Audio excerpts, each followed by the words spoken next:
श्री शिवाय नमस्तुभ्यम। भोलेनाथ की कृपा आप सभी भक्तों पर हमेशा बनी रहे। रविवार को सूर्य देव की पूजा की जाती है। ऐसी मान्यता है कि अगर आपकी कोई अधूरी इच्छा या विशेष मनोकामना है तो रविवार को व्रत और पूजन करने से लाभ होता है।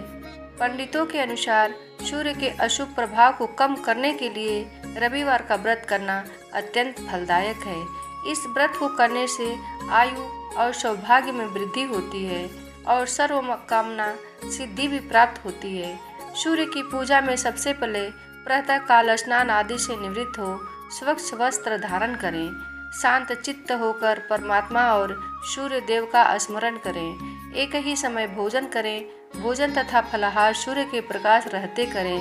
यदि निराहार रहते हुए सूर्य छिप जाए तो दूसरे दिन सूर्योदय हो जाने के बाद अर्घ्य देकर ही भोजन ग्रहण करें। व्रत में नमकीन व तेल युक्त भोजन कदापि न करें। इस दिन व्रत की कथा अवश्य सुननी चाहिए। तो आइए सुनते हैं रविवार व्रत की कथा। प्राचीन नगर में एक बुढ़िया थी। उसका नियम था वह प्रति रविवार को सवेरे ही स्नान आदि कर घर को गोबर से लीप कर फिर भोजन तैयार कर भगवान को भोग लगा स्वयं भोजन करती थी। ऐसा व्रत करने से उसका घर अनेक प्रकार धन्य धान से पूर्ण था। श्री हरि की कृपा से घर में किसी प्रकार का विघ्न या दुख नहीं था। इस तरह कुछ दिन बीत जाने पर उसकी एक पड़ोसन जिसकी गौ का गोबर वह बुढ़िया लाया करती थी विचार करने लगी कि यह वृद्धा सर्वदा मेरी गौ का गोबर ले जाती है, इसलिए अपनी गौ को घर के भीतर बांधने लगी। गोबर न मिलने से रविवार के दिन बुढ़िया अपने घर को न लीप सकी, इसलिए उसने न तो भोजन बनाया न भगवान को भोग लगाया तथा स्वयं भी उसने भोजन नहीं किया। इस प्रकार उसने निराहार व्रत किया। रात्रि हो गई और वह भूखी सो गई। रात्रि में भगवान ने उसे स्वप्न दिया और भोजन न बनाने तथा लगाने का कारण पूछा। वृद्धा ने गोबर न मिलने का कारण सुनाया। तब भगवान ने कहा कि माता तुमको ऐसी गौ देते हैं जिससे सभी इच्छाएं पूर्ण होती हैं, क्योंकि तुम हमेशा रविवार को गौ के गोबर से लीपकर भोजन बनाकर मेरा भोग लगाकर खुद भोजन करती हो। इससे मैं बहुत खुश होकर तुमको वरदान देता हूँ। निर्धन धन और बांझ स्त्रियों को पुत्र देकर दुखों को दूर करता हूँ तथा अंत समय में मोक्ष देता हूँ। स्वप्न में ऐसा वरदान देकर भगवान तो अंतर्ध्यान हो गए और वृद्धा की आंख खुली तो वह देखती है कि आंगन में एक अति सुंदर गौ और बछड़ा बंधे हुए हैं। वह गाय और बछड़े को देखकर अत्यंत प्रसन्न हुई और उसको घर के बाहर बांध दिया और वहीं खाने को चारा डाल दिया।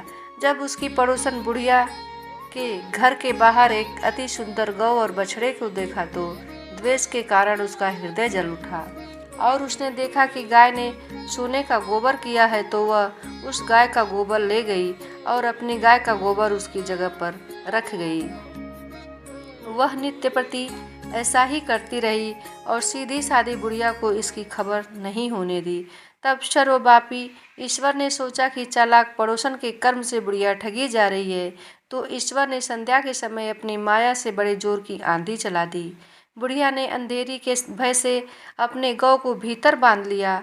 प्रातःकाल जब वृद्धा ने देखा कि गौ ने सोने का गोबर दिया है तो उसके आश्चर्य की सीमा न रही और वह प्रतिदिन गौ को घर के भीतर बांधने लगी और उसका सोने का गोबर उठाने का दांव नहीं चला तो वह ईर्ष्या और डाह से जल उठी और कुछ उपाय न देख पड़ोसन ने उस देश के राजा की सभा में जाकर कहा, महाराज मेरे पड़ोस में एक वृद्धा के पास ऐसी गाय है जो आप जैसे राजाओं के ही योग्य है। वह नित्य सोने के गोबर देती है। आप उस सोने से प्रजा का पालन करिए। वह वृद्धा इतने सोने का क्या करेगी। राजा ने यह बात सुन अपने दूतों को वृद्धा के घर गाय लाने की आज्ञा दी। वृद्धा प्रातः ईश्वर का भोग लगा भोजन ग्रहण करने ही जा रही थी कि राजा के कर्मचारी गऊ खोल कर ले गए। वृद्धा काफी रोई चिल्लाई, किंतु कर्मचारियों के समक्ष कोई क्या करता। उस दिन वृद्धा गौ के वियोग में भोजन न खा सकी और रात भर रो रो कर ईश्वर से गौ को पुनः पाने के लिए प्रार्थना करती रही। उधर राजा गौ को देखकर बहुत प्रसन्न हुआ, लेकिन सुबह जैसे ही वह उठा सारा महल गोबर से भरा दिखाई देने लगा। राजा यह देख घबरा गया। भगवान ने रात्रि में राजा को स्वप्न में कहा कि हे राजा, गाय वृद्धा को लौटाने में ही तेरा भला है। उसके रविवार के व्रत से प्रसन्न होकर मैंने उसे गाय दी थी। प्रातः होते ही राजा ने वृद्धा को बुलाकर बहू से धन के साथ सम्मान सहित गऊ बछड़ा लौटा दिया। इतना करने के बाद राजा के महल से गंदगी दूर हो गई। उसी दिन से राजा ने नगर वासियों को आदेश दिया कि राज्य की तथा अपनी समस्त मनोकामनाओं की पूर्ति के लिए रविवार का व्रत करो। व्रत करने से नगर के लोग सुखी जीवन व्यतीत करने लगे। कोई भी बीमारी तथा प्रकृति का प्रकोप उस नगर पर नहीं होता था। सारी प्रजा सुख से रहने लगी।